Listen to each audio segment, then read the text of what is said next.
Romanos capítulo 8, vamos ler a partir do versículo 1. Tem que tirar o óculos, porque de perto eu enxergo melhor sem o óculos. Meu problema de visão é para longe.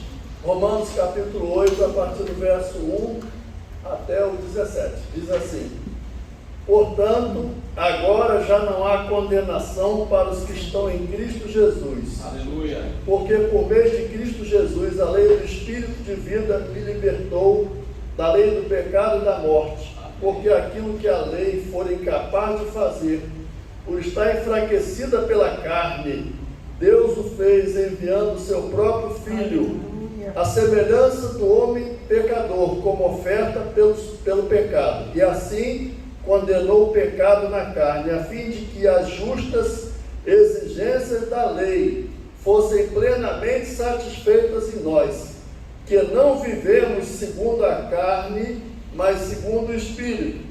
Quem vive segundo a carne tem a mente voltada para o que a carne deseja, mas quem vive de acordo com o Espírito tem a mente voltada para o que o Espírito deseja. A mentalidade da carne é morte, mas a mentalidade do Espírito é vida e paz.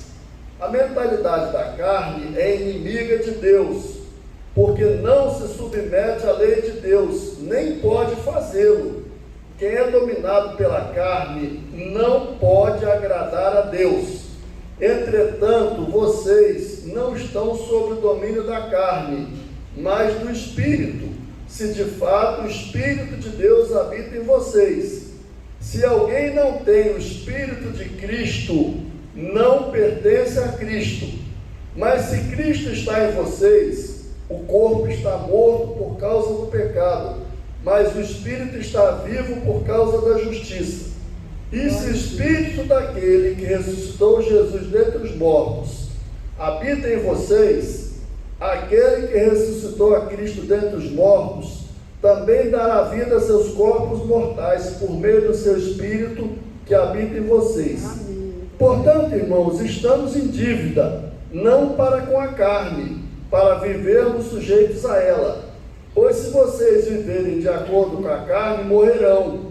Mas se pelo Espírito fizerem morrer os atos do corpo, viverão. Porque todos os que são guiados pelo Espírito de Deus são filhos de Deus.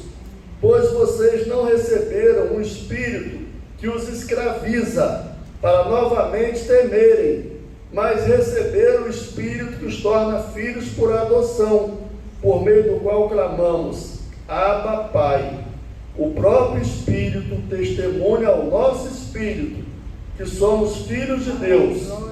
Se somos filhos, então somos herdeiros, herdeiros de Deus e co-herdeiros com Cristo, se de fato participamos dos seus sofrimentos, para que também participemos da sua glória. Amém. Vamos orar. Pai, nós te louvamos porque esta palavra é verdadeira e ela nos guia nessa manhã, e eu estou dizendo diante da igreja que eu não sei de nada, mas tu sabes de tudo. Eu quero pedir, Senhor, que tu me uses para explicar aos irmãos esse texto, para aplicar esse texto, que tu abençoes o coração e a mente dos irmãos que vão ouvir a tua palavra.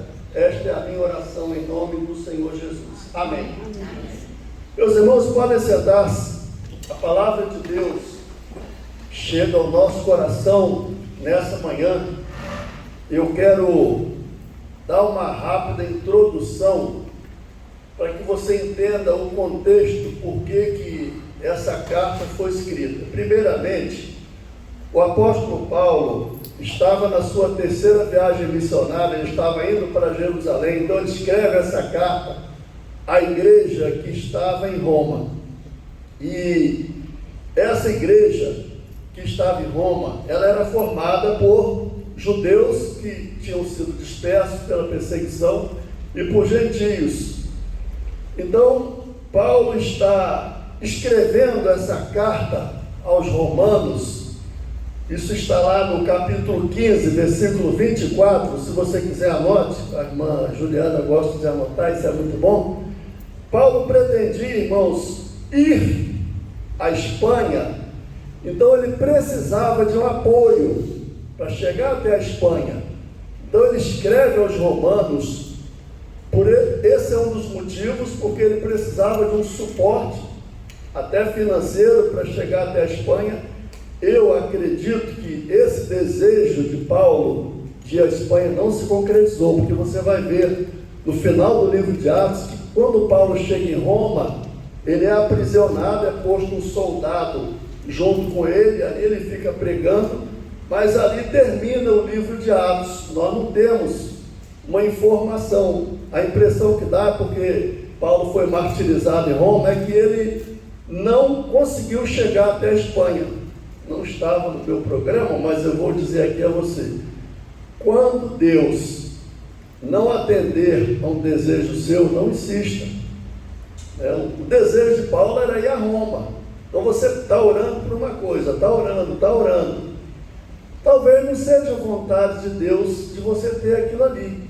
E se você insistir pedindo, Deus pode permitir e aquilo ali não ser bom para você. Então, se você está orando por uma coisa e até essa oração ainda não foi atendida, dá um tempo, tenta ouvir Deus para ver se aquilo que você está pedindo é a vontade de Deus. Eu já disse aos irmãos, e vou repetir, que eu tenho muita vontade de ter um sítio. Mas eu tenho 66 anos e até hoje Deus não permitiu que eu tivesse. Talvez, não sei, não fosse bom para mim. Eu quero ouvir Deus para saber se vai ser bom para mim ou não. Bom, prosseguindo, então Paulo tinha esse desejo de ir à Espanha.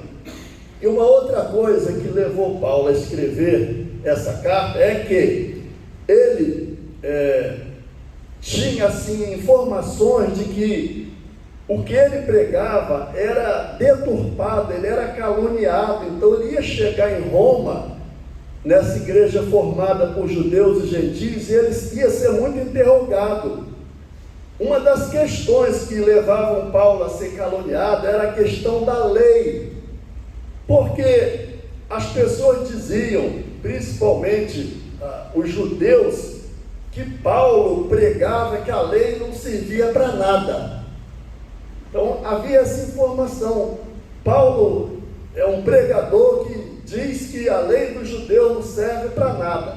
Então, quando você abre aí no capítulo 7 de Romanos, você vê Paulo falar assim: meus irmãos, a mulher está ligada pela lei todo o tempo que ele vive, né? A mulher está ligada ao marido todo o tempo que o marido viver. Paulo não está dando uma doutrina sobre casamento aí no capítulo 7. Ele está falando da lei de Deus, defendendo a lei de Deus. O que é que Paulo quer dizer no capítulo 7 de Romanos? Paulo está dizendo que a lei é boa e que nós, é como se ele estivesse dizendo que nós éramos casados com a lei. Nós vivíamos sob uma lei que nos condenava. Aí no capítulo 8 ele diz isso. Então, esse entendimento de que a lei é boa, você vai ver, por exemplo, o Salmo 19, Davi diz assim: a lei do Senhor é perfeita e ela refrigera a alma. O testemunho do Senhor é verdadeiro e dá sabedoria aos simples. Então, nessa junção, nesse casamento que nós tínhamos com a lei, Paulo diz aí que a lei era o nosso marido. Qual é o problema nesse casamento do homem com a lei? É que o marido é bom demais e a esposa não presta. A esposa sou eu e você.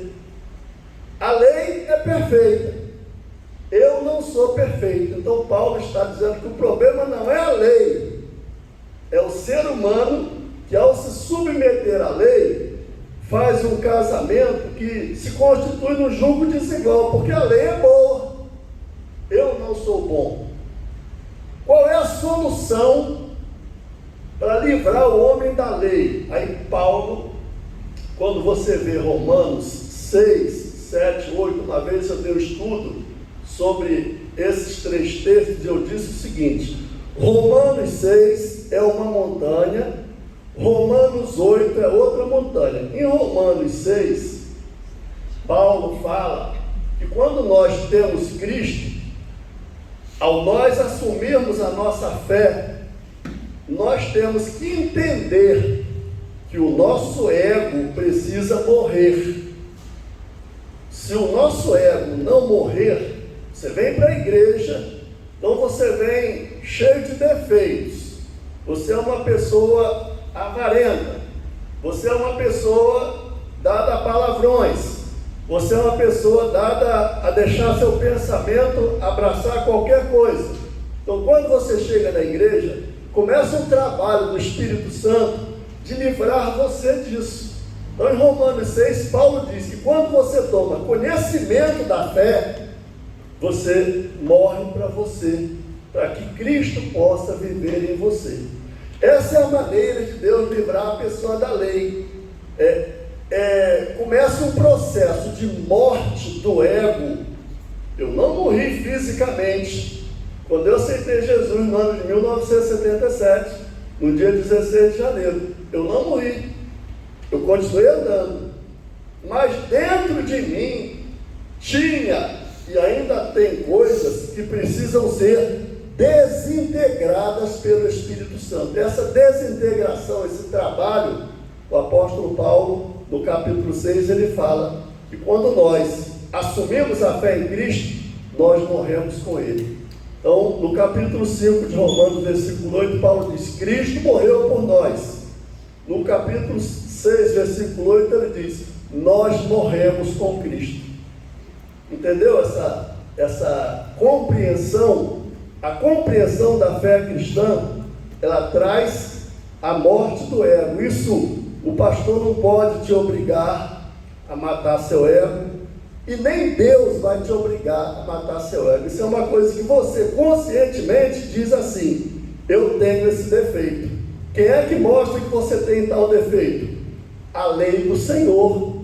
A lei do Senhor é perfeita, ela refrigera a alma. A lei de Deus, ela é um farol baixo e ela é um farol alto.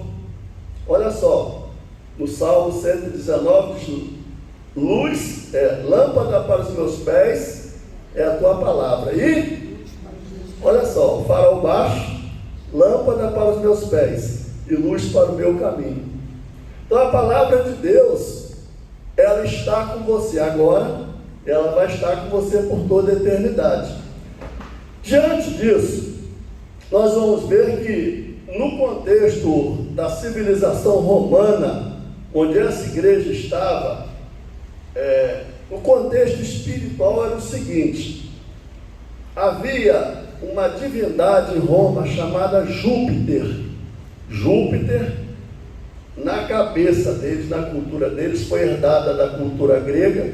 Então Júpiter para eles era o Deus criador e era um Deus vingador. Quem não fizesse bem, Júpiter mandava um raio e consumia a pessoa. Essa era a mentalidade que havia em Roma. Então, o Zeus, que era a divindade grega, chegou em Roma, a cultura grega, e os romanos atribuíram o nome de Zeus a Júpiter. Para os mesopotâmios era Marduk. Então era o Deus que eles conheciam, que eles entendiam. Então essa carta de Paulo vai, sem assim Paulo atacar diretamente aquela divindade, você vai ver no capítulo 1, Paulo mostrar que o ser humano se corrompeu em 3 áreas. Quais são essas áreas que o ser humano se corrompeu? O ser humano se corrompeu na religiosidade. Então Paulo vai dizer ali no capítulo 1 que o ser humano, pela sua imaginação, ele começou a dizer assim: a Deus parece uma grande ave. Então fazia uma ave, né? O escudo romano tinha uma águia lá, né? Nos Estados Unidos o símbolo também é a águia. Então Deus é uma águia. Outro dizia: não, Deus é um boi. Então tinha um Deus em Roma que era um boi muito forte. Lá nos Estados Unidos, né? Tem até um grande boi ali, o comércio financeiro. E deram ao maior dos planetas o nome dessa divindade falsa chamada Júpiter. Os planetas, eu já disse aqui, todos foram dados nome de ídolos a eles. Então, ela dentro dessa cultura de um Deus que na filosofia grega foi ensinado que ele nasceu no século IV antes de Cristo e tornou-se um Deus, assim como eu falei, vingativo. Para esse povo, para essa igreja que estava em Roma, Paulo vai escrever essa carta para mostrar o que era o evangelho que Paulo pregava. Primeiramente, não era a fé cristã, não era uma fé pagã, né, com esse culto a Júpiter, e também a fé cristã não era uma crítica à lei de Deus, porque, como eu falei, a lei de Deus, ela é perfeita, ela não tem defeito. O problema sou eu, não é a lei. Então é bom você ter essa noção quando você lê a carta de Paulo. Aí no capítulo 8 ele vai falar também, entrando aí diretamente no texto, Paulo diz: portanto agora nenhuma condenação há para os que estão em Cristo Jesus, que não andam segundo a carne, mas segundo o Espírito. Aí olha aí para o capítulo 8, para a gente não ficar muito preso à introdução. Paulo vai falar que existem duas leis: a lei da carne e a lei do Espírito. Ou o ser humano é escravo de um, é submisso a um, ou ele é submisso ao outro. Então Paulo vai dizer que existem essas duas leis, uma lei chamada carne e uma lei instituída por Deus, que é a lei do Espírito, que vem pela fé em Cristo. E Paulo diz que essas duas leis, elas têm cada uma as suas características.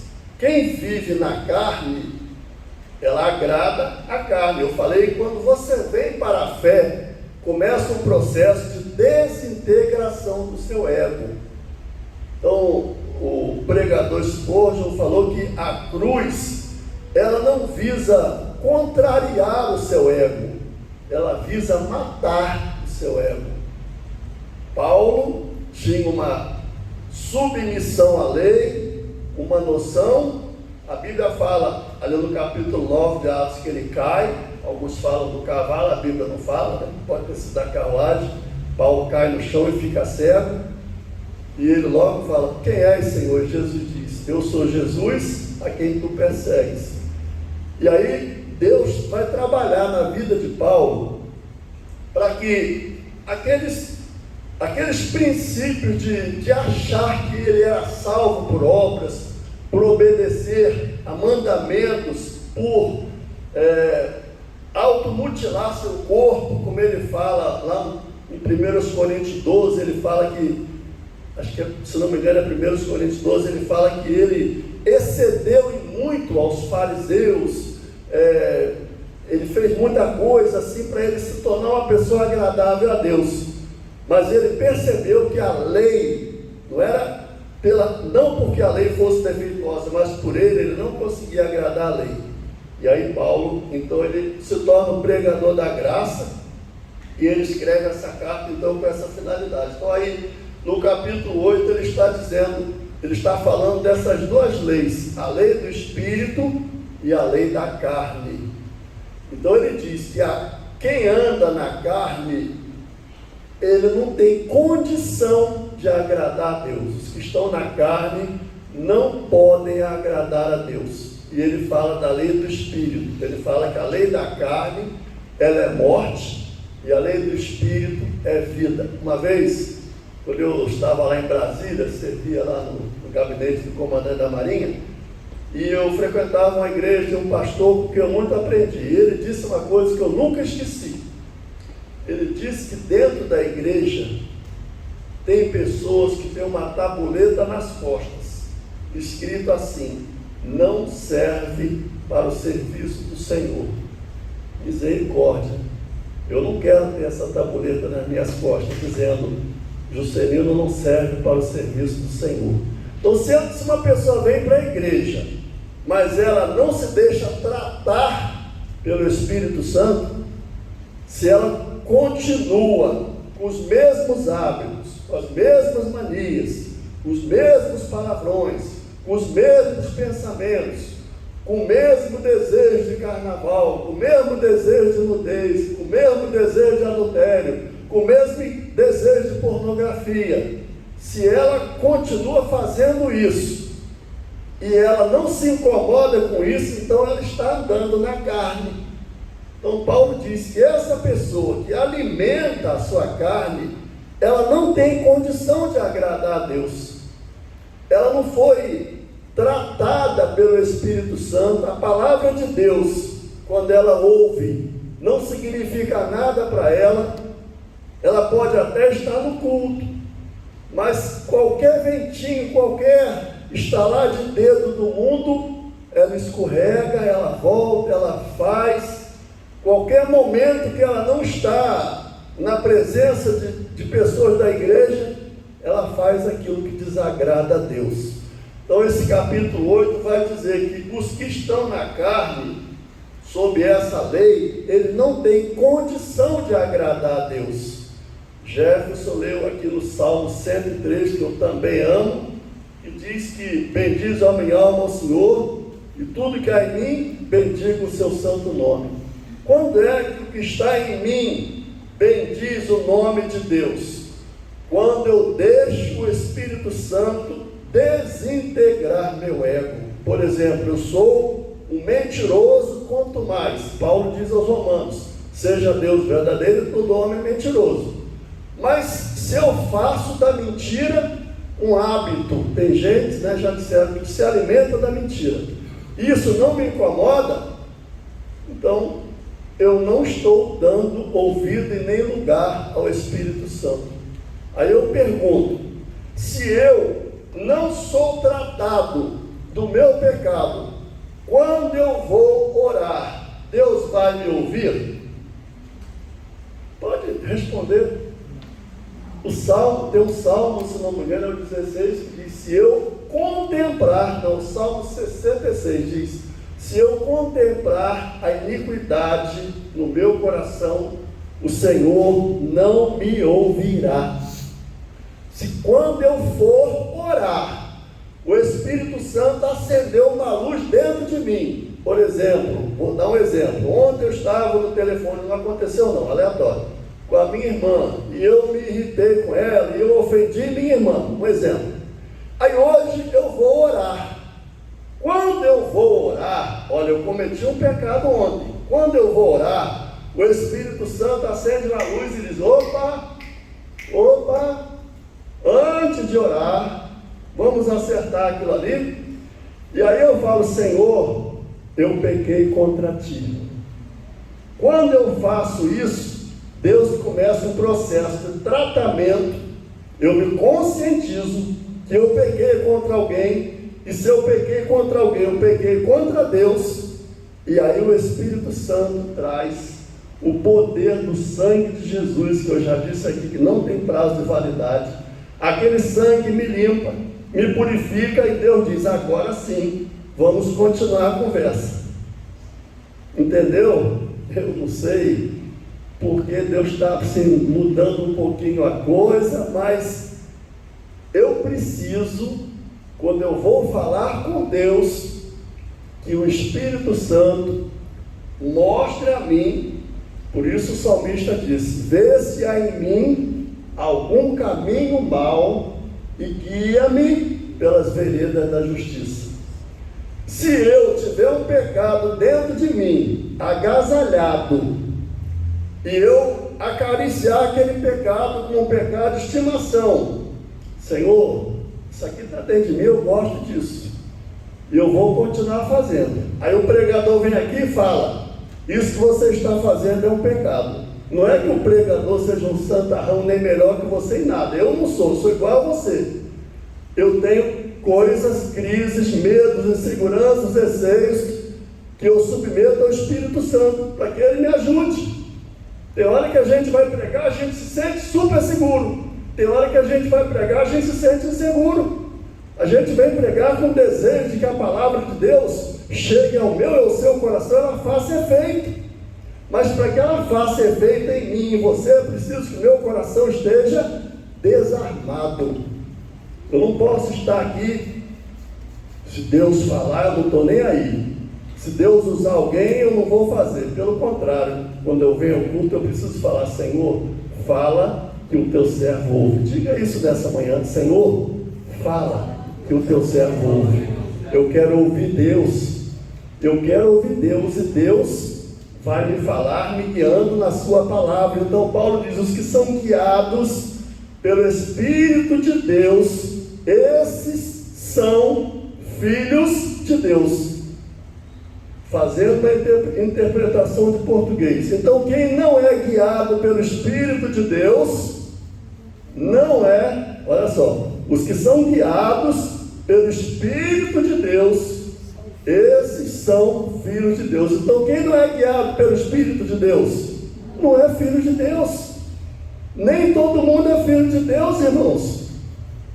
Deus não tem filho viciado, Deus não tem filho que vive afrontando a Deus assim, descaradamente. Eu não estou falando que nós somos seres perfeitos, de forma alguma. João diz que se nós dissermos que não temos pecado, nós dizemos que Deus é mentiroso. Eu estou dizendo que na minha vida cristã, no dia a dia, o Espírito Santo vem me arguir, e Ele vai fazer isso enquanto eu tiver um coração quebrantado e contrito. Por isso Paulo disse aos Efésios: não entristeçais o Espírito Santo de Deus, no qual estáis selados para o dia da redenção. Então Deus selou você quando você abraçou a fé em Cristo, e agora o Espírito Santo vem nos confrontar, porque tem coisas em nós que precisam melhorar, irmãos. Eu preciso melhorar como cristão. Eu tenho orado por vocês? Tenho, mas eu preciso orar mais. Eu tenho buscado a Deus, e você também tem, mas nós podemos fazer isso mais. O salmista diz que a vereda do justo é como a luz da aurora, que vai brilhando mais e mais até ser dia perfeito. Meu irmão, você foi chamado para ter a imagem de Cristo em você. Deus escolheu você para você ser um receptor do Espírito Santo. Isso é motivo mais do que suficiente para eu querer que Deus me trate, para eu querer que o Espírito Santo me conduza, para eu querer que o Espírito Santo me guie, para eu querer que o Espírito Santo me dê direção. Paulo ia para um lugar e o Espírito Santo disse: não vá. Aí ele quis ir para outro lugar, aí o Espírito Santo permitiu. Quando foi de noite, o Espírito Santo, através de uma visão, falou com ele, apareceu um varão e disse: passa a Macedônia, ajuda-nos. Então tem lugares que você vai querer que o Espírito Santo diz: não vai, não passa ali. Tem lugar que Deus diz: vai. Você é guiado pelo Espírito Santo. Você não é guiado por mim, você não é guiado pelo pastor Silas, você é guiado pelo Espírito Santo, porque você é a noiva de Cristo. O Senhor te chamou para te guiar, para que nessa condução de Deus você tenha paz. Quando Deus te guia, você é guiado.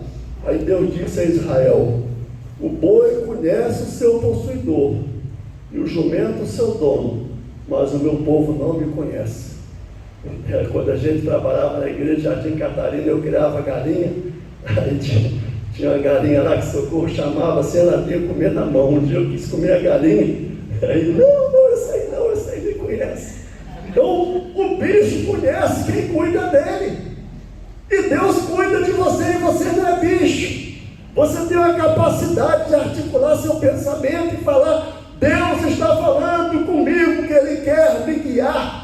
Num tempo de tribulação, num tempo de crise, num tempo que as pessoas, os cientistas estão dizendo que a rotação do planeta Terra está se invertendo, o mundo está em crise, guerra lá na Ucrânia com Rússia, ameaça de um conflito mundial. No tempo de crise, no tempo difícil, Deus está dizendo a você que Ele vai te guiar.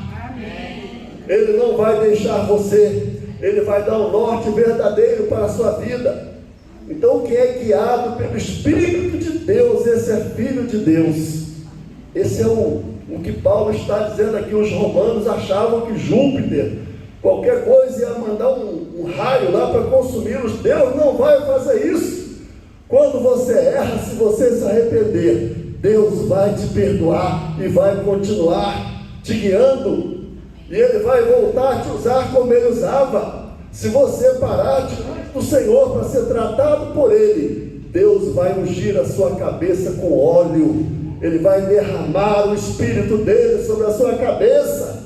Ele vai te dar capacidade de administrar seu lar, de administrar seu comércio, vai te dar sabedoria até para ganhar dinheiro, para tornar-se uma pessoa abençoadora, talvez abençoar mais a igreja, abençoar mais sua família. Deus vai fazer de você uma pessoa próspera espiritualmente, porque você vai estar com o Senhor, e a finalidade do Evangelho é você andar com Deus. Então ele diz: quem é guiado pelo Espírito de Deus, esse é filho de Deus. Então é o momento em que o Espírito Santo está falando comigo e com você.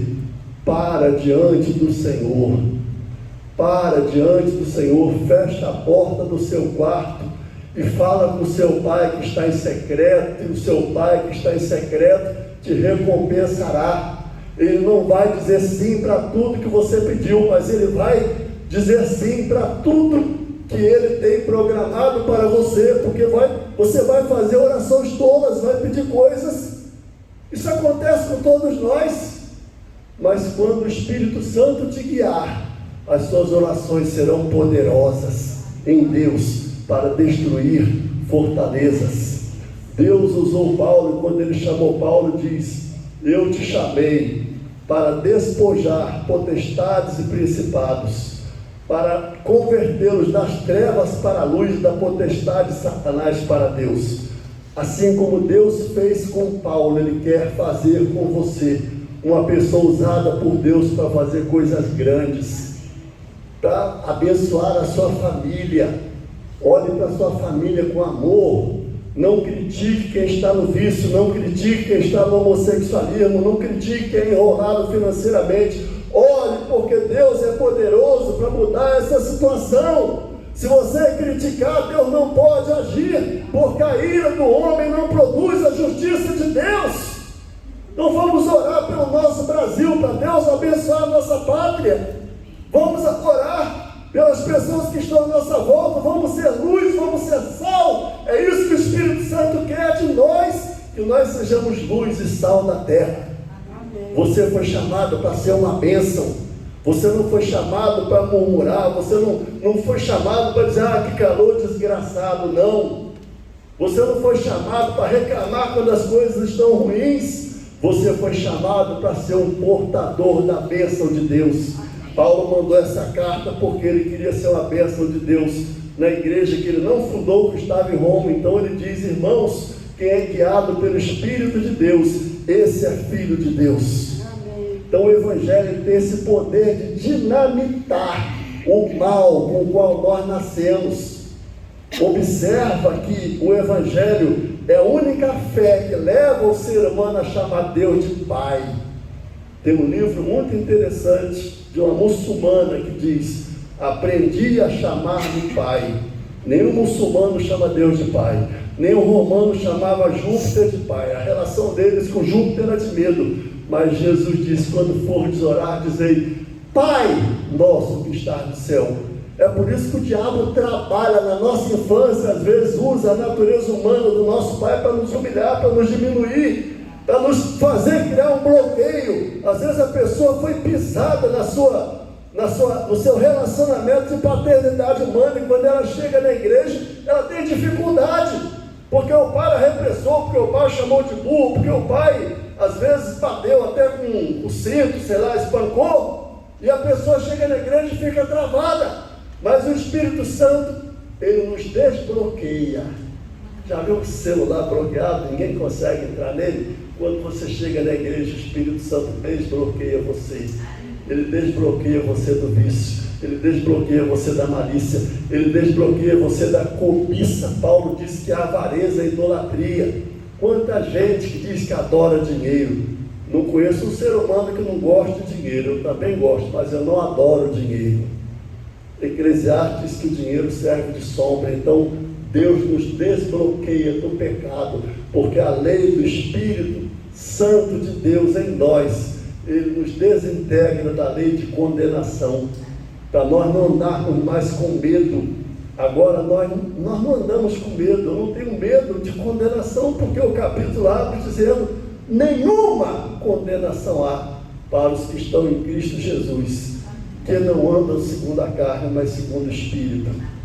Deus te chamou para você andar no Espírito.